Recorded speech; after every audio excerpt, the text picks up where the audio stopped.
Interested in Bitcoin? Here's a special announcement from Online Trading Academy. Did you know that you can now trade Bitcoins on the Chicago Mercantile Exchange? This opens the door for everyday people to get involved investing and trading in the cryptocurrency craze. At Online Trading Academy, we teach you how to make money in the financial markets, whether the markets are going up, down, or sideways, with a patented, rules-based market timing strategy. For over 20 years now, Online Trading Academy has been educating people all around the world, and now you can get educated at their campuses in Broward and Palm Beach County. If you want to make more money in the new year trading Bitcoin, stocks, options, futures, and Forex, call us right now. You'll receive 2 passes for a half-day trading and investing class valued at $1,000 for free. Don't miss out. Call 561-674-9800, 561-674-9800, 561-674-9800. Talk here, talk there. Talk 1470 AM and 95.3 FM, the Health and Wealth Radio Network. WNN. Let me ask you a question. When you think of the American Legion, what comes to mind? Is it the way we fight daily for our veterans to get them the benefits they've earned through their service? I work hard every day to make sure that our veterans get the benefits they deserve. I am the American Legion. For nearly 100 years, the American Legion has been our nation's leading advocate for veterans and their families. I am the American Legion. This is today's American Legion. To learn more, visit legion.org. The opinions expressed on the following sponsored program are strictly those of the host, guests, and callers, and not necessarily those of this station, its staff, management, or sponsors. Are you a family caregiver? Are you caregiving for someone who can no longer take care of themselves? Are you overwhelmed? This is CareGiverSolutions Info with Marcia Teal. Marcia will be hosting an hour of true stories and information, tips and updates of the latest research and necessary information in the caregiving field, focusing on you, the family caregiver. An Alzheimer's disease and dementia care expert, Marcia has 15 years of hands-on experience at Arden Courts, a leader in assisted living dementia communities here in the U.S. Marcia covers everything you need to know as a family caregiver, especially if you care for a loved one with Alzheimer's disease or other related dementia or chronic illness. If you have a friend or relative that is also a family caregiver, call them now. They won't want to miss a minute. And let them know they can watch on CareGiverSolutions.info. And they can listen on WNN 1470 AM in South Florida or nationally on the iHeartRadio app. Now, sit back, relax, and learn from our host, Marcia Teal, as she brings information to you that may just be the caregiving solution you need.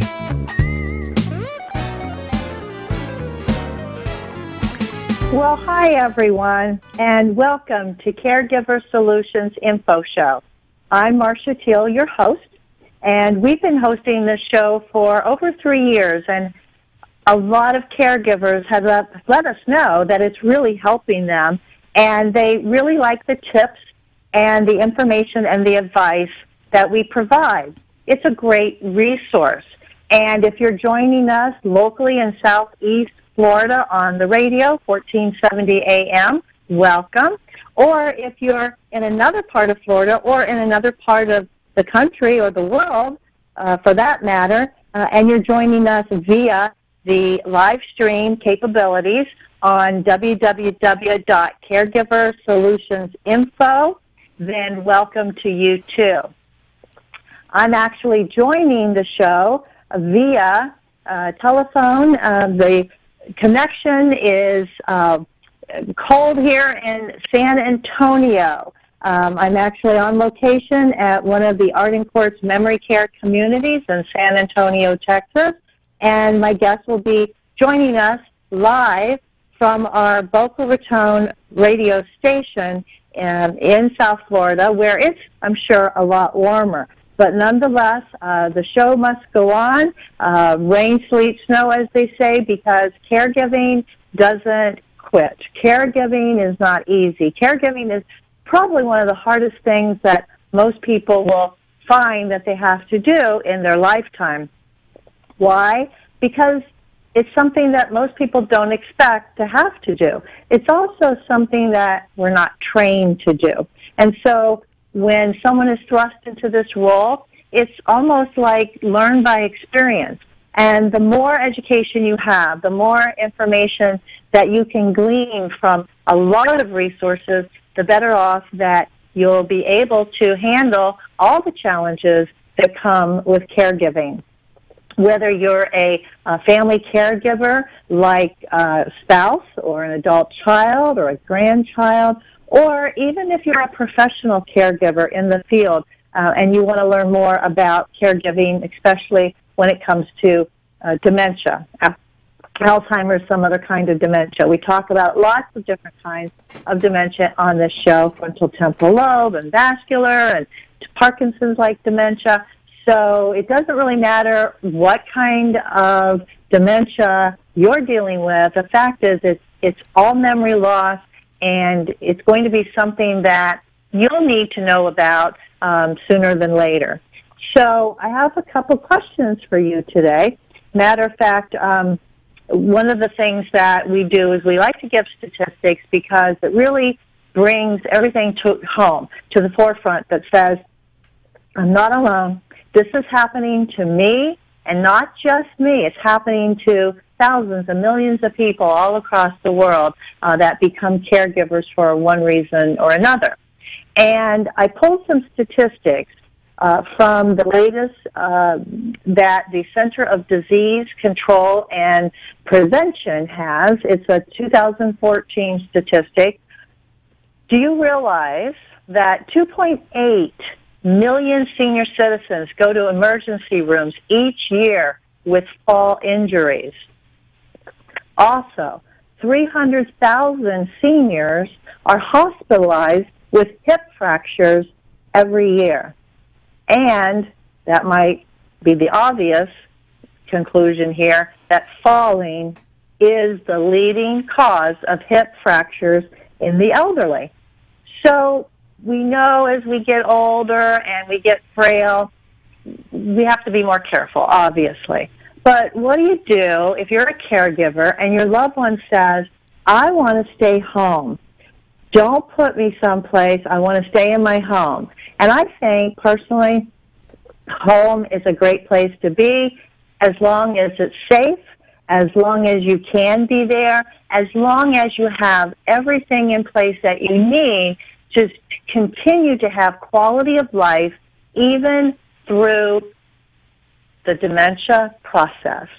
And it's not easy because home can only provide a certain amount of things. And there may come a time when home is no longer safe and it's no longer a viable solution for someone's care because it doesn't provide everything that somebody needs. Even if someone has care in the home 24/7, that can be actually a negative instead of a positive for a lot of reasons, like socialization and activity with your peers. And we talked about that in previous shows. But today we're going to address the topic of safety in the home, and how someone can be safe in their home for as long as possible by just being aware and taking note of certain things and doing some mostly simple measures that can help you be more safe and help your loved one be safe. And so I'm going to be introducing to you today an expert in that field. Her name is Barbara Yasker, and she is an expert in designing safe and accessible homes. She's a certified aging in place specialist, and we're going to talk about what that means in a few minutes. Barbara has over 25 years in the field. She's earned her master's in occupational therapy from New York University, and I know personally that she's very passionate about designing and creating attractive and user-friendly homes so that someone can remain in their home and be both comfortable and safe. So part of what she does is helping people identify those challenges and then making some modifications so that they can achieve that goal. And so I want to say hello right now to Barbara, who's joining us in our studio. Barbara, hello. Hi, Marcia. Thank you so much for having me here today. I am so excited that you're here. We have so much to talk about. and welcome to the show. I've been looking forward to talking to you about this very, very important topic.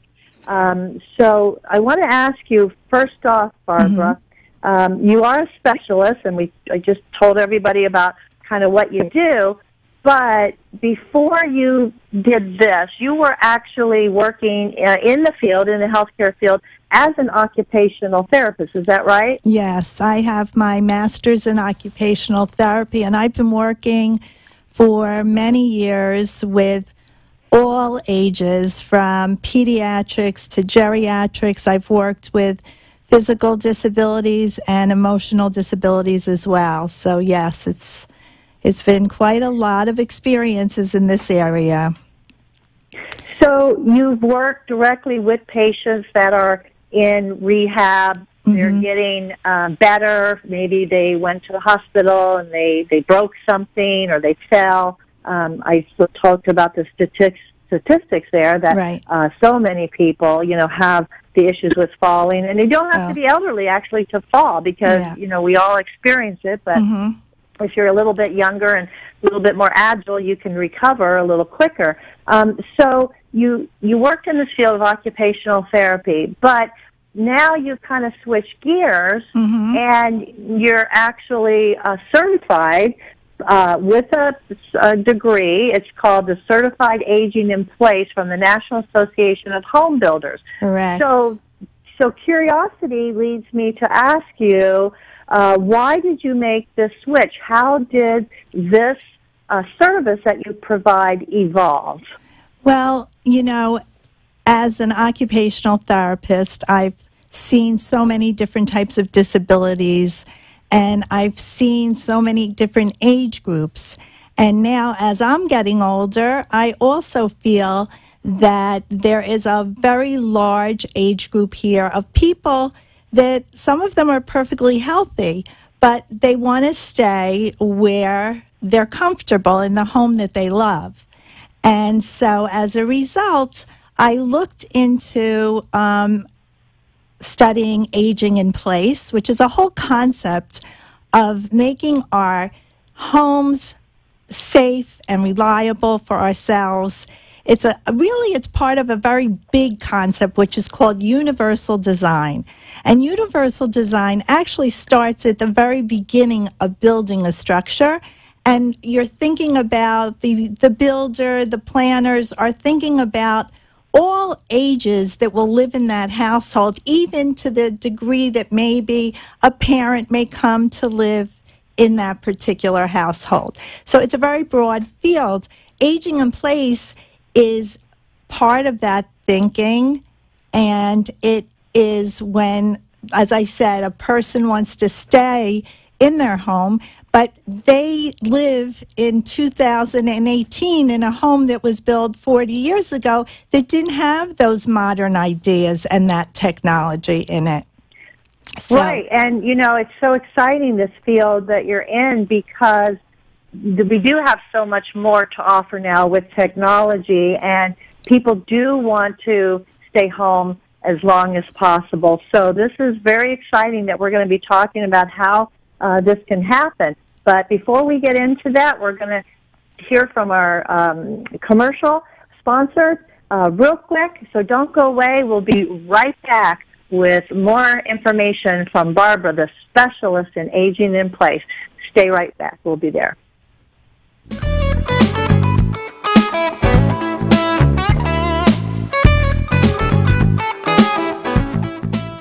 Arden Courts is not just a place to live, it's a place to call home. Residential living combined with quality caregiving. This is the philosophy behind Arden Courts. Communities created exclusively for individuals with Alzheimer's disease and related dementia who would benefit from a safe and structured environment. For additional information about any of the unique services Arden Courts provides, call 888-478-2410 to locate a community nearest you. Inquire about our educational seminars, resource library, or support groups, or simply feel free to ask questions you may have about Alzheimer's and related dementias. At Arden Courts, we know, we understand, and we can help because memory care is all we do. Remember, call 888 1-800-478-2410 for additional information about any of the unique services Arden Courts provides. Wandering is a common problem for people with Alzheimer's or related dementias. It's also a problem for family members who care for them. Keeping them safe and secure means never letting your guard down. And even though deep down you know it's time, it hurts to have to ask for help. But it could hurt them even more if you didn't. We know. We understand. We can help. Arden Courts. The inability to recognize the obvious often occurs with Alzheimer's, particularly among the family members who care for them. When the time comes for you to decide that someone you love needs more help than you can give, will you be able 888-565-1470 and talk with Marcia. Now, back to Caregiver Solutions. We are back, and my guest today is Barbara Yasser, and she is a specialist in the aging in place field, which is really up and coming.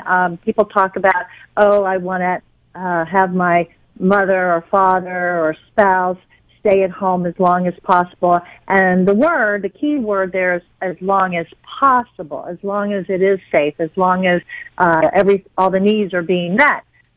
So how do we do that? And my guest today is an expert in designing safe and accessible homes.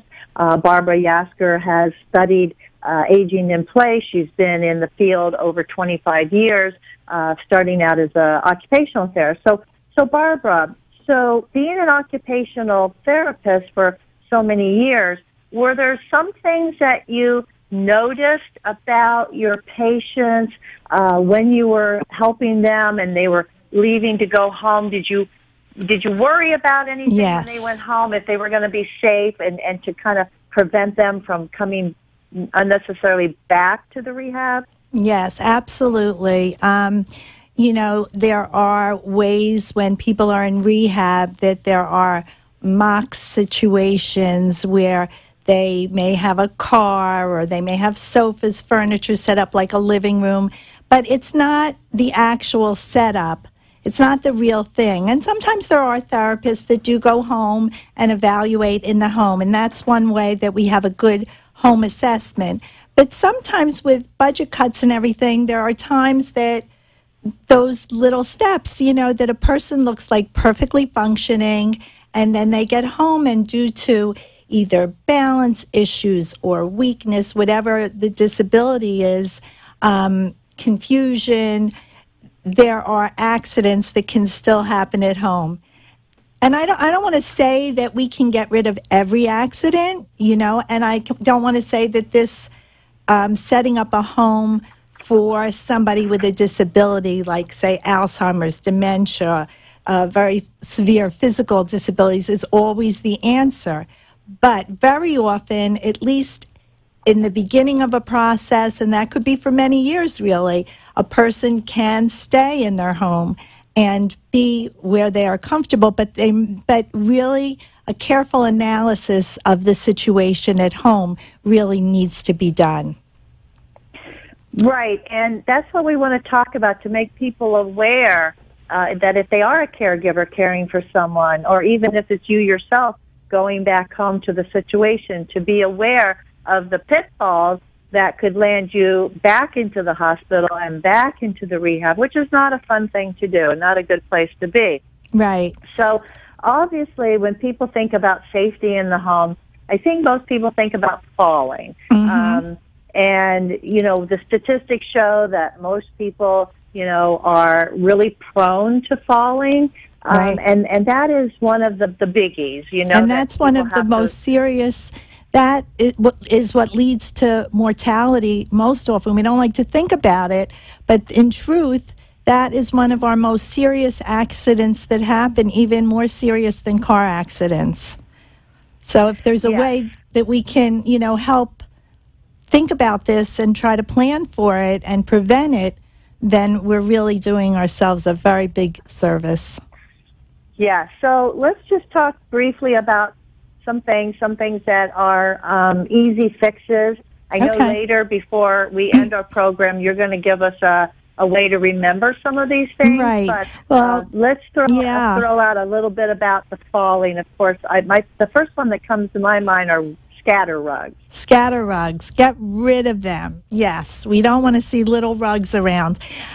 Somebody recently said, they said to me, the only time they put out a rug is in their bathroom when they're taking their shower, and then they take it away. It's like you can hook it on something. It doesn't even have to be there the whole time. And, I was working with a woman. She told me how her fall happened. She was in the bedroom, and the lighting, I'll address that later. The lighting very often is a problem in some of these older homes and apartments. So she was going from one part of her apartment all the way to another part, and it was dark, and she was trying to get the light on, and there was a scatter rug right in front of the area that she needed to get to for the light switch.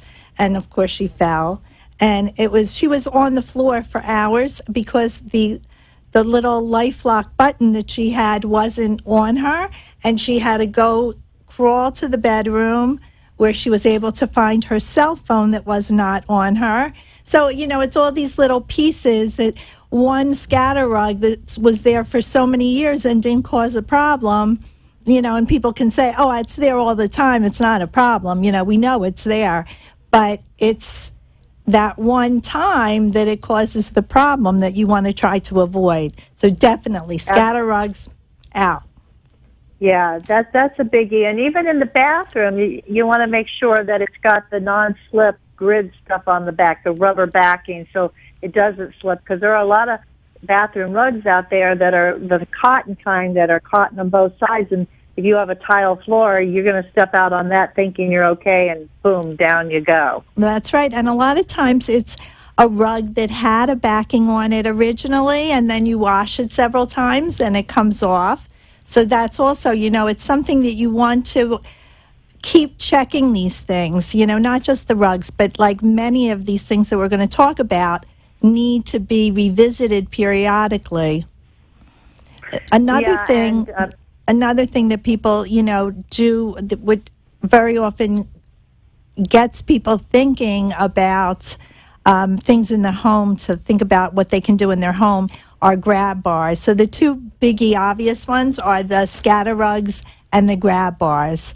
And even with the grab bars, thought needs to be put in place as to where you're going to place them. I've seen grab bars in like ridiculously high places or very low places, or not at the entrance of the shower where it might be necessary. So all of those things need to be analyzed. So even if we put in something good that's going to help us, we need to make sure that it's put in as strategically as possible and as helpful as possible. Right, absolutely. I like something that you said earlier about the story of the lady who fell, and she didn't have on her little fall button because obviously she was taking a shower. Mm-hmm. But even if people have on that fall button, the little safety call that you can call for help, when it comes to dementia, people have to be really, really cautious of using that as a solution, because if a person with dementia falls, and even if they're wearing their button, they can fall down on top of their button if they fall face forward, mm-hmm. and they're laying on top of their button, and maybe they can't get it out to make that call, number one. And number two, if a person has dementia, they might not even remember that they're wearing the button, even if they could get to it, and they have to remember to push it. That's very true. Yeah, falls happen quite a bit, and I know a lot of families say, well, we've got Mom the fall button, but, you can't really rely on that solely because of those reasons. Either they can't get to it or they don't remember to use it. Right. So falling is definitely the number one, and, you want to make sure that you just take all these precautions, but, sometimes, we don't think about those kinds of things, and and it can just happen. So falling is obviously a biggie. And so, what are some of the other things that can cause falls besides the scatter I like to think about the word safety. And safety is the acrostic I was thinking of. And that addresses many of the areas when I'm evaluating a home, many of the areas that I look at, and then I try to look at that part and then modify it.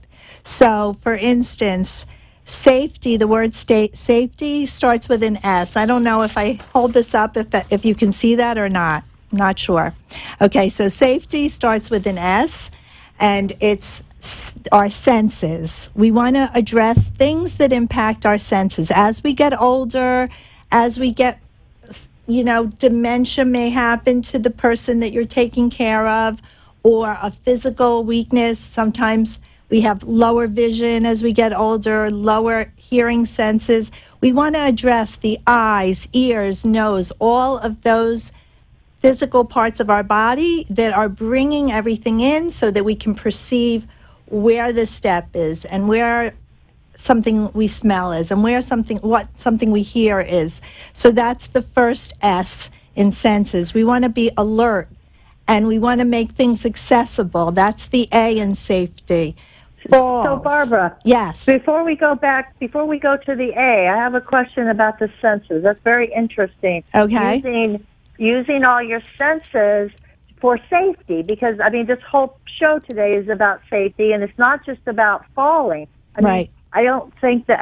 I think people think falling, immediately when they hear about safety in the home and how to keep from falling. But there's a lot of different things that encompass safety in the home, and falling is just one aspect of it. When they say safety-proof your house, well, you want to do the things like you talked about. But there's other things that are important when you talk about safety, like fire safety and food safety. Correct. So when you're talking about your senses, I love that because, obviously you even have a sense of smell and a sense of, you have your sight. So if it comes to maybe you smell something, right? You smell some smoke. Exactly. You smell something burning. Something burning. That's an alert. Right. But that's also, an alert that it could be a fire, right? Right. And also these senses can also, like you talk about the olfactory sense, the sense of the smell. That's also a strong sense when we are even like all of us, not just as a caregiver, but as a person, as we age, sometimes our senses aren't as strong. And you open up the refrigerator, there could be food in there that needs to be thrown out. And I think we all need to be aware. Just one of the A in safety is being alert. That's alert with what we see, alert what we smell, back to the senses, alert in what we, touch even. All of those type of alerts need to be done with our senses. Sometimes we have to really do that extra paying attention to understand. But to help our senses could be things like certain technology, like lighting, the proper lighting in a room and where the light switches are in the room, so that we want to make it easy for us so we don't have to be fumbling around in a confused environment. Right. And getting back to the food issue, like you said, things have to be thrown out. How many times have people gone into, a senior citizen, very elderly, and they can't see very well, and they've got mold growing on their food, or if things are spoiled.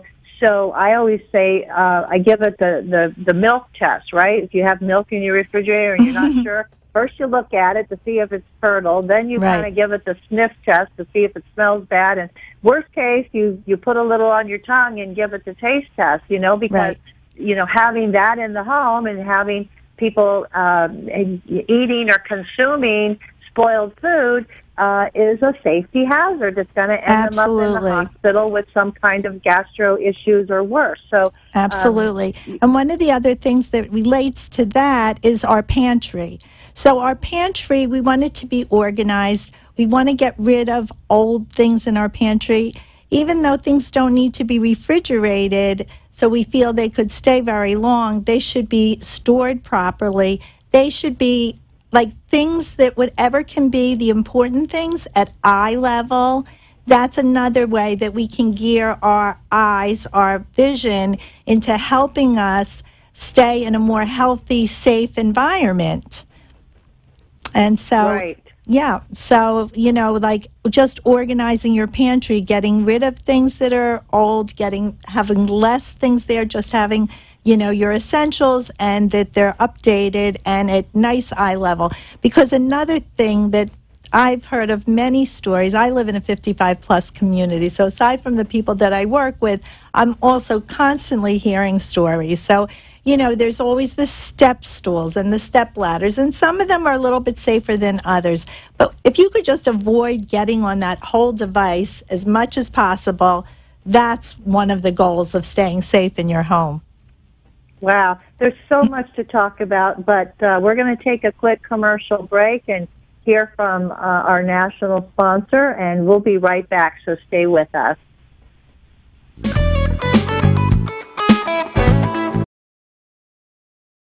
Somewhere at the corner of bewildered and confused is a lost mother, a father, a sibling, a grandparent. Wandering is a common symptom of Alzheimer's or related dementias and can often make those who care for a loved one feel just as lost. If you're looking for a place that's safe and secure, look to Arden Courts. Memory care is all we do. We know, we understand, we can help. To learn more, visit arden-courts.com. Arden Courts follows equal housing opportunity guidelines.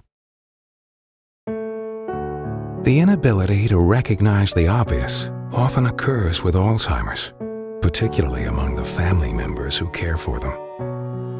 When the time comes for you to decide that someone you love needs more help than you can give, will you be able to recognize it? Don't wait for a crisis to make the decision for you. Talk to us. We know. We understand. We can help. Arden Courts. Being unable to recognize the obvious often occurs with Alzheimer's or related dementias, even among their caregivers. When the time comes for you to decide that someone you love needs more help than you can give, will you be able to recognize it? Don't wait for a crisis to make the decision for you. Talk to Arden Courts. Memory care is all we do. We know, we understand, we can help. To learn more, visit arden-courts.com. Arden Courts follows equal housing opportunity guidelines. 888-565-1470 and talk with Marcia. Now, back to Caregiver Solutions.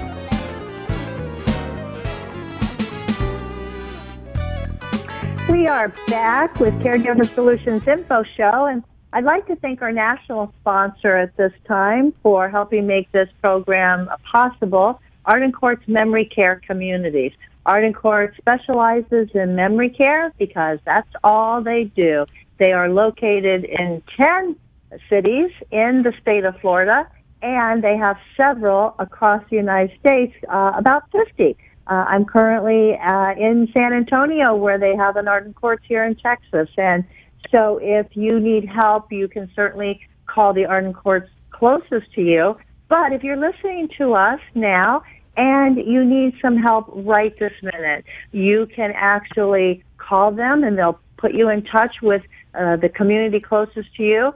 We also are offering this free book. It's an educational book called The 36-Hour Day.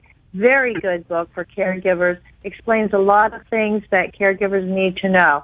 This book is absolutely free to you just for the asking. Call the Arden Courts toll-free number, 888-478-2410. Tell them that you heard about the offer on the Caregiver Solutions show. They'll get your name and address and mail a book to you absolutely free. Again, that number, toll-free, is 888-478-2410. So call today, and they'll be happy to get one sent right to you. So my guest today is Barbara Yasgur, and she's an expert in the field of helping people age in place in their home safely, which is the key word.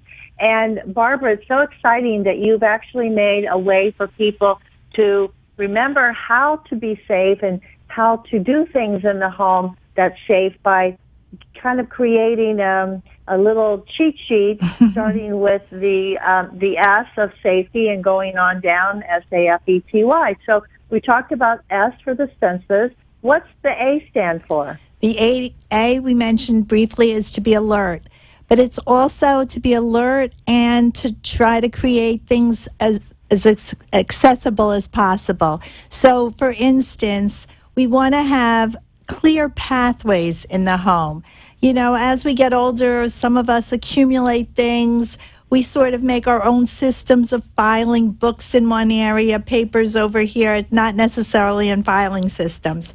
And it creates obstacles in our way when we're walking. Even a healthy person can trip over shoes that are in the wrong place or bump into furniture that's not really in a comfortable place. So we want to make clear pathways especially from our main areas, from the kitchens to the bedrooms and from the bedrooms to the bathrooms. And we want to get rid of clutter. That's huge. That's a big piece right there. And it's not easy sometimes getting rid of clutter because this is accumulation from a lifetime sometimes. So it's a big process, but it's an important process to go through that. Right. It's hard for people to let go a lot of times. And, by not letting go of some of that clutter, it can be detrimental to our health, actually. Mm-hmm. Absolutely. Yeah. Yeah. Very important, accessibility. And accessible can also mean if you have somebody that is in a wheelchair or that has difficulty getting in and out of a sofa or a chair, you want to try to figure out ways that you can create the ability to get in and out of these chairs with the least amount of effort on the caregiver's part, because we are thinking about now the caregiver as a person herself who might need some safety help, but also how we can adapt things in her environment or his environment to make it easier to transfer. So accessible, we want to have the furniture. There are some people that actually will want to have their furniture raised up at times, like say a sofa, or lowered at times, like a bed. When we're younger, maybe we like the idea of a platform bed. It's very low. We might need to elevate that a little. We may not need to throw it out and get all new furniture, but we want to make it perfect and safe and easy to get in and out of at this point in our life. And even if it's not for exactly today in our life, sometimes we need to think a year from now, 5 years from now. Now we're younger and healthier and we can do this. Let's plan now for when we're in a few years from now when it may be more difficult for us. Right.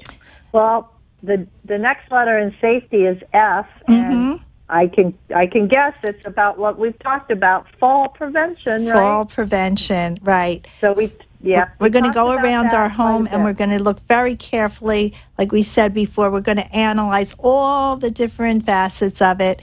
And one of the things, as I touched on before with accessibility, is the furniture, the placement of the furniture even. And we want to make sure that things are obvious. If there's a piece of furniture there, if we have somebody confused, are these obvious paths, obvious placements of furnitures? The other F that we can think about to help in falls are the fixtures in the bathroom. And we spoke about the grab bars. There are grab bars that could be placed in other parts of the house also. We always think about that in the bathroom, but a bar placed somewhere else could help to elevate somebody. It could help to balance somebody. Sometimes grab bars are even put by the front door. So if the person has to fiddle with their keys, which is another thing that maybe the person could change, but you're trying to open a door and you have a balance issue. So if you have a bar there, it could help you stabilize yourself. So these are fixtures that could be put in not just the bathroom, but in other places in the house as well. Right. And one of the things that you said about furniture came to mind. You said the obvious. Look for the obvious. Well, two things that come to mind when you say that to me. One, sharp edges, because you can place something someplace, but if it's got sharp edges, it could still be, something that people could really get hurt on. And the other thing that I think is really important that a lot of people don't think about, especially when they are dealing with someone who has Alzheimer's or some memory problem, and they don't see things as well because of like you say, your sight, but they also don't comprehend, and they don't have that spatial differentiation, and sometimes they just see things not the way they are, and careful consideration should be made to take away all glass top tables. Yeah, and I think clear glass top tables, coffee tables, end tables, even a dining table, that can be pretty dangerous for somebody that can't see and can't discern that there is glass there. They may think it's not there and see right through it and not be able to discern that it is a piece of furniture. So I think that's absolutely, and you have that with mirrors as well. And mirrors can be taken down if it's like a smaller mirror, but you could also decorate over a mirror to sort of minimize the reflection of a large mirror. They could be painted over, they could be temporarily wallpapered over, and so there are those type of areas that could cause confusion. Definitely, you want to try to take those away or avoid putting them into your home. Right, like sliding glass doors where people could walk through them and get hurt and not realize. So, keep them covered or put the decals and just things like this that sometimes people just don't, aren't aware of. And like you say, the A is for awareness. Let's go to E. What about the E in safety? Okay, so E is for emergency. Sometimes we need to prepare the person that we're taking care of for an emergency, like a button that might help. But like you said, that's not for everybody. What I'm saying now is in generality, because when I go in and I look at a person, I'm looking specifically at that disability and where that person is on maybe a spectrum of what may happen to them over a 10-year period of time. But right now, I'm just giving people ideas of what they can do. So some people might need a bracelet to say their name on it and their disability, or some people might need a medical alert on themselves. So remembering emergencies. But the other thing that we can, again, avoid certain emergencies that might happen is that if we create another E is a beautiful environment. We have sometimes a person feels like in an emergency state. They're very stressed, anxious. We know with dementia, there are people that are in highly alert, anxious states. And if we try to create a calming environment with good lighting and with pleasant music, that sometimes helps to bring down that state of agitation. So we're thinking about emergencies with E, trying to avoid them, and we're also thinking about trying to create a pleasant environment. That's a good point, to kind of try to prevent things from happening by keeping calm, keep calm and carry on kind of a thing. Right. Yeah. In technology, the T for technology is lighting. The T for technology, we have low technology and we have higher levels of technology. In a low technology, we might be able to help someone in our home with just even if it's like, say, at a beginning stage of dementia, with some alerts on a whiteboard of what's happening that day, or if it's not words, pictures to help plan your day. Also, low technology that can be very helpful in the area of trying to prevent falls through our vision is things like flashlights and night lights, having well-lit areas, keeping a flashlight by your bed, having night lights near in the hall areas, wherever paths are, so that they are well-lit and we don't have the accidents that we have at night because we're fumbling and we can't see what's going on. Yeah, and night lights are so cheap, right? You can buy them for $1 at the dollar store, and you just can't you can't discount that at all, because night lights are just so important. And one of the things that I read recently in a magazine talked about when you travel and you're staying at a hotel, one of the things that you should pack with you is a night light, because not all hotels have them, and you get disoriented, and you wake up, you might think you're still at home, and you get up to go to the bathroom, and you don't know where you are, and you're going to be fumbling and falling over the furniture in the hotel, and having a night light or two there is going to help you quite a bit. So I thought that was a really good suggestion. So yeah, especially like you said, if you're not in the environment that you're familiar with, but even when you are in your environment, and just even like leaving lights on when you go out and you come back in and the light is on already, you don't have to fumble. It might cost you a little more in your electric bill, but certain things we have to understand that if we think ahead a little bit and we plan, we may be able to prevent more serious accidents. Another type of low technology that could be helpful is colored tape. You know, when we talk about lighting, we're also talking about contrast. Contrast is a very important piece in lighting.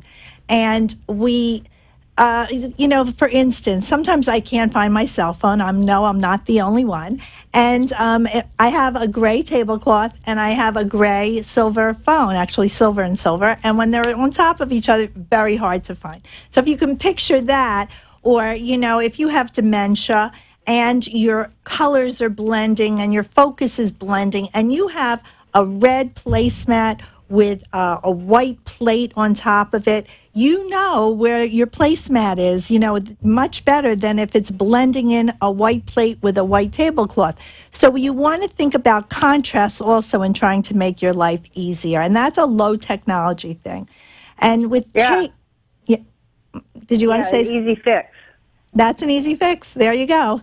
And tape, colored tape, highlighted tape, like the reds and the yellows and darker blues. If you have a cabinet, say, and the cabinet door gets left open all the time, maybe the contrast to the person who's in the kitchen isn't as obvious. So you put a little piece of tape on, say, the inside part of the cabinet, so when it's left open, you see the blue is showing or the bright red is showing. And then it's like a little visual cue. Close the cabinet door. You're not supposed to see that color, So, and you can use tape in many different ways, like I said before, to identify an eating area.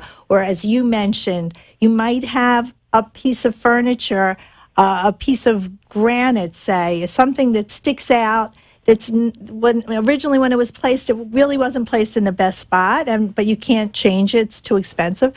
So you could put a colored piece of tape on it so that you get that visual cue to help you, not just moving the furniture. This is another way that you can alert yourself that there is something there because you have this bright tape that's right there, So there's a lot of, there's a...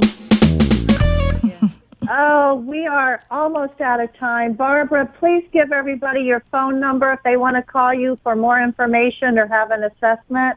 Okay, my phone number is 1-833-3-HOME-4-U. That's 800, it's 833-3-HOME, HOME, the number 4 and the letter U. And that's for Accessible Home. And my website is accessiblehomeflorida.com.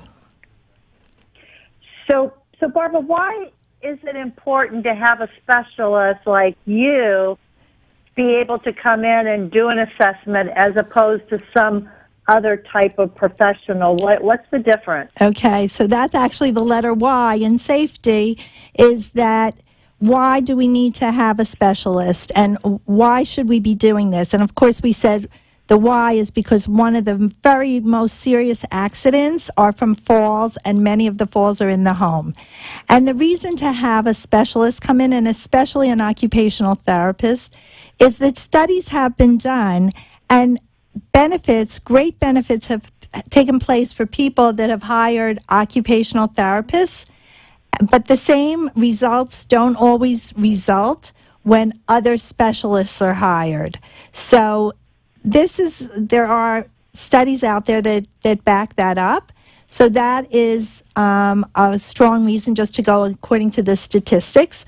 But aside from that, the experiences I've had through the years and through the education that I've had, that balance between the physical disabilities as well as the builder's certification in aging in place as a specialist, that combination really helps me zone into what the needs are of a particular person in their home environment.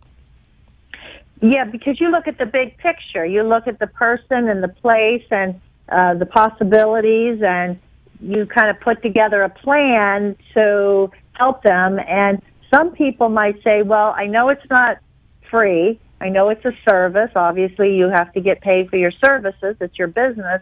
It's not free. But I tell people to think about this. If you provided even one thing that helped a person live safer in a home to prevent them from falling or prevent them from getting hurt and ending up in the hospital and into a nursing home, wouldn't that fee that you charge be worth it? And that's what I present to them, because, you know, you might want to spend a little money, but you're going to save a lot of money in the long run, a lot of stress, a lot of heartache.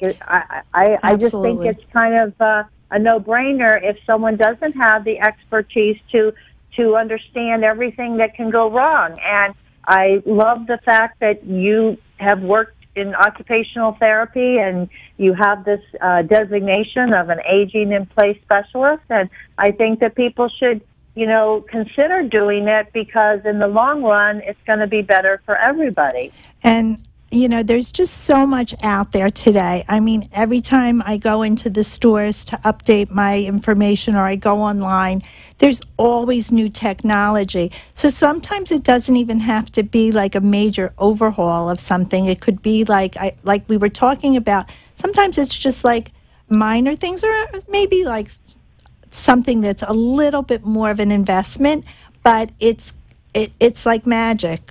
Something like Google Home, you know, being able to turn lights on and music on and your disposal on, you know, things like that, that as somebody who might be disabled that needs a lot of attention can become so much more independent in these areas just with some of the technology. So right, the possibilities are endless. So, Barbara, please give us, again, how someone can call you to have the accessible home experience that you provide. Okay, so my phone number, again, is 833-HOME, that's HOME, HOME, 4U, 8333-HOME4U. And I have a website, which is accessiblehomeflorida.com.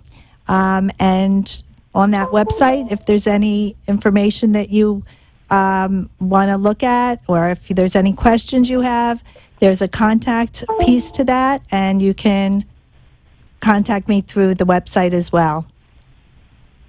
Well, I am so excited that you were here today to share all of your knowledge, all of your experience and your expertise in helping people continue to stay at home as long as possible.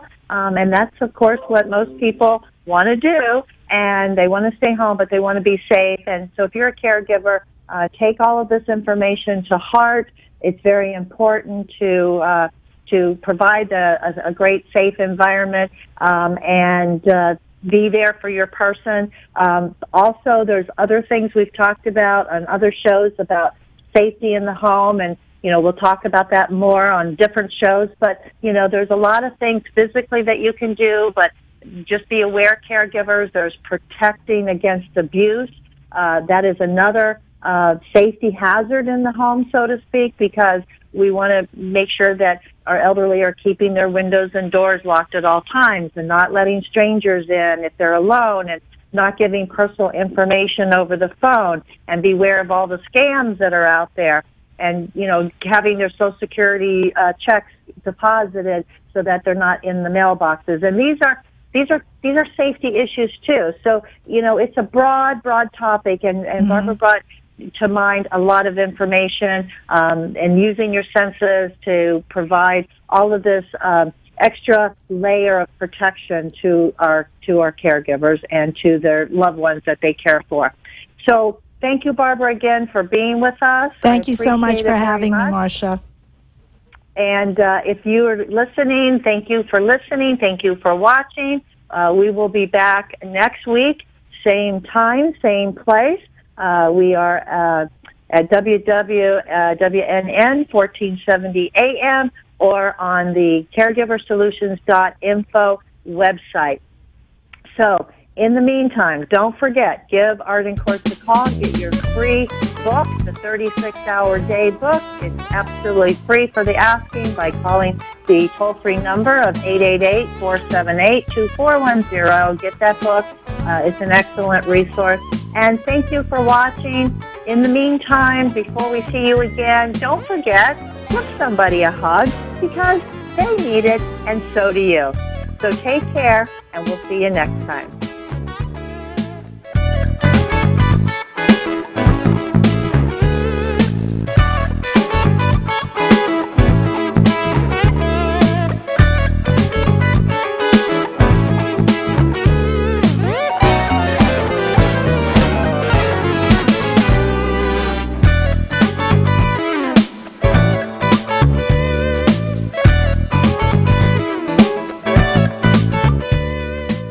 Thanks for joining us for this week's Caregiver Solutions with Marcia Teal. Join us next week as Marcia, who has 15 years of Alzheimer's disease and dementia care experience, brings you more needed information to help with the care of your loved one. This show can be seen again on CareGiverSolutions.info, and questions can be left on the site, which may be used on the program to help others. See you next week for more Caregiver Solutions.